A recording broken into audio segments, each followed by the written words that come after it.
السلام عليكم، مرحبا بكم معايا في فيديو جديد على القناة. اليوم ان شاء الله غادي نشارك معكم الكروكيت بالسردين والرز اللي كيجي لذيذ ورافقو هكايا بواحد الصلصه. نتمنى ان شاء الله تجربوه وغادي يعجبكم ويعجب وليداتكم بطريقه اللي سهله وبسيطه وبطريقه مختلفه بطبيعه الحال كما العاده.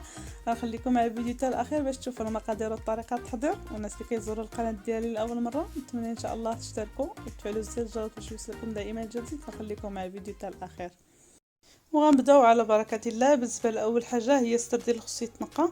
غادي تاخذوا السردين، بغيتو تحيدوا ليه الجلده اولا تخليوه هكاك بالجلده ديالو، تحيدوا ليه غير داك الشوك اللي كيكون فيه في الوسط وداك اللي كيكون فيه هكا على برا. صافي تنقيوه مزيان. الا بغيتو تحيدوا ليه الجلده غادي تخليو السردين اللي هو والشكامه ديالو، يعني ما غاديش تحيدوا ليه الشكامه في الاول باش تجيكم الجلده تكون سهله ملي تبغيو تحيدوها. انا عندي السردين ديجا يعني منقيه بحيدت ليه يعني الشكامه. صافي انا غنخليه هكاك هو والجلده ديالو، غنحيد ليه غير داك الشوك. صافي انا غادي نحطو باش في الكسكاس باش نفورو. انا ملي كملت داك السردين هنا عندي كيلو ديال السردين ملي كيتنقى راه كيرجع نص كيلو. غادي نخليه يتفور راه دغيا كيطيب. غادي ندير معاه 3 ديال المعالق ديال الرز. بالنسبه للكيلو ديال السردين غديروا معاه 3 المعالق ديال الرز كبار. غادي نردهم حتى هما يتفوروا يتسلقوا عفوا.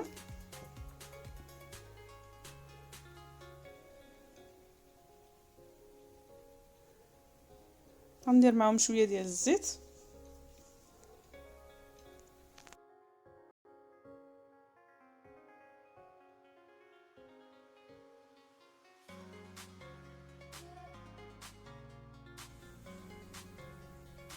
غادي نخلي كل شيء يطيب وغادي ندوز دابا باش نصايب الصلصه اللي غادي نرافق مع الكروكيت. غادي نحتاج 2 ديال الحبات ديال المطيشه، غادي نقطعوهم هما والقشره ديالهم.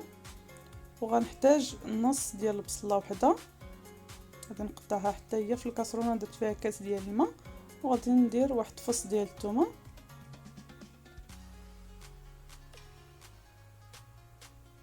وغادي نزيد عليهم شويه ديال الزيت. صافي وغادي نردهم فوق البوطه. غادي نخليهم حتى كيطيبوا مزيان وتنشوف منه داك الماء. وبالنسبه لشابلو غادي ناخذ هنايا الخبز.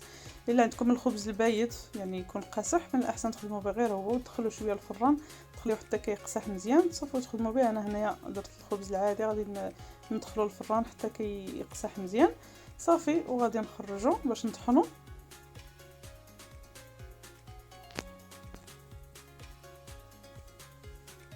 هنايا ملي طاب ليا داك السردين راه دغيا كيطيب، ما كياخذش الوقت بزاف، 5 دقائق 10 دقائق راه كيكون واجد.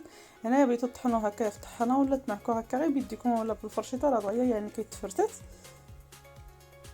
صافي انا غادي نطحنو في الطحانه.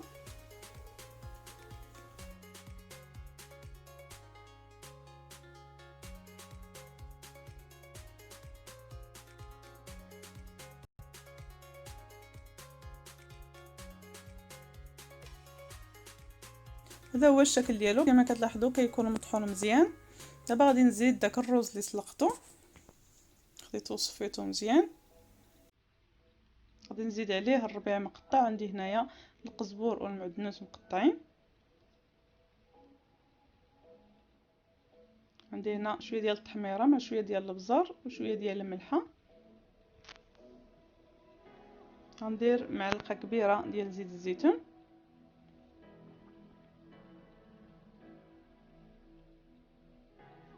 عندي هنايا معلقه صغيره ديال الهريسه اختياريه و3 ديال الضروس ديال الثومه. غادي ناخذهم ونحكوهم مزيان.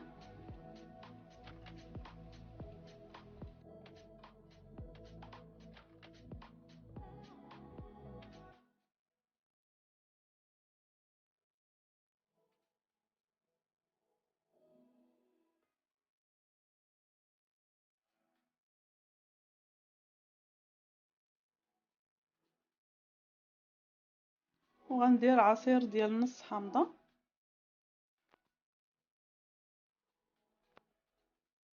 صافي وغادي نخلطهم مزيان. هذا هو الشكل ديالهم. دابا غادي ندوز باش نكورهم. نحاول نديرهم يعني نفس القياس، يكونوا صغار ما يكونوش كبار بزاف بهذا الشكل.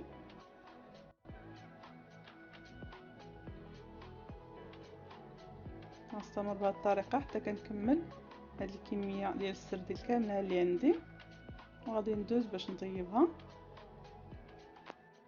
هنا ملي خرجت الخبز من الفران راه كيولي قاصح بزاف. صافي دابا غادي ندوز باش نطحنو.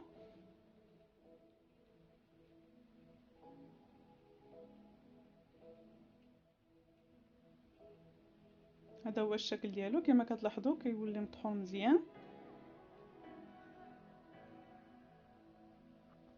صافي دابا غادي ندوز باش نصيب الكروكيط ديالي.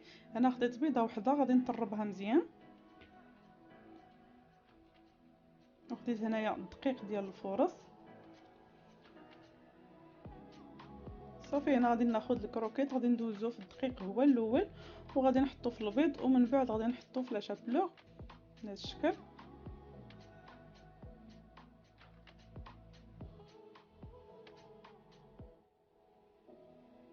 صافي غادي نستمر بهذه الطريقه حتى كنكمل هذه الكميه كامله ديال السردين اللي عندي، وغندوز باش نقليهم.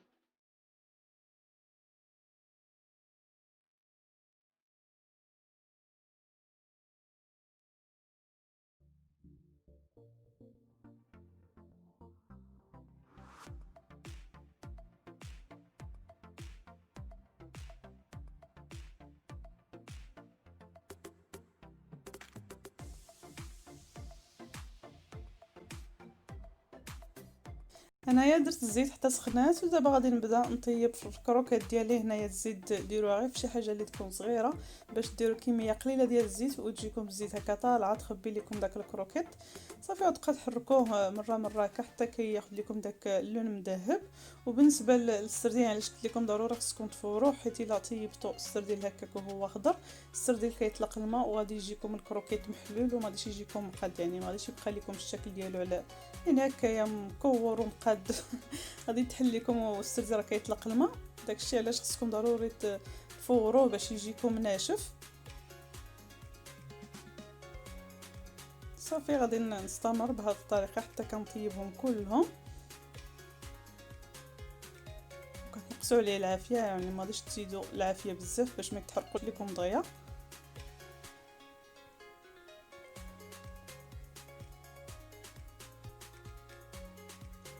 صافي كتخليوه حتى كينشف مزيان من الزيت.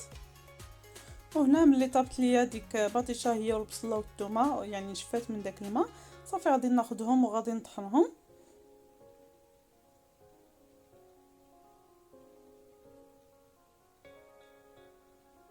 غادي نطحنهم مزيان.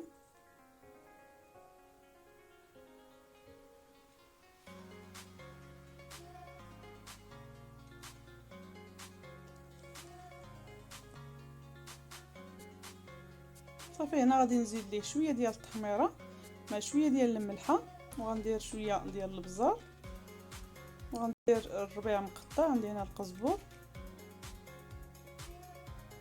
صافي غادي نخلطو مزيان، وهي الصلصه ديالنا واجده. وهنا خديت الكروكيط درت ديك الزلافه في الوسط غادي نحط فيها هاد الصلصه بهذا الشكل. وغادي ناخذ الكوردون وغادي نديرو في هاد الكروكيط باش اللي بغا ياكلو يغمس في ديك الصلصه.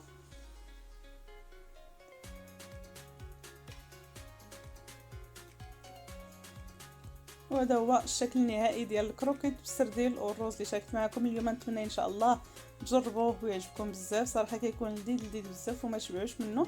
بغيتو تاكلوه بهذه الطريقه هكا، يعني تاخذوه بداك الكوردون وتغمسوا في ديك الصلصه، اولا تصيبوه في الخبز ديروا داك الصلصه وديروا دوك الكواري وتاكلوه بصحتكم وراحتكم.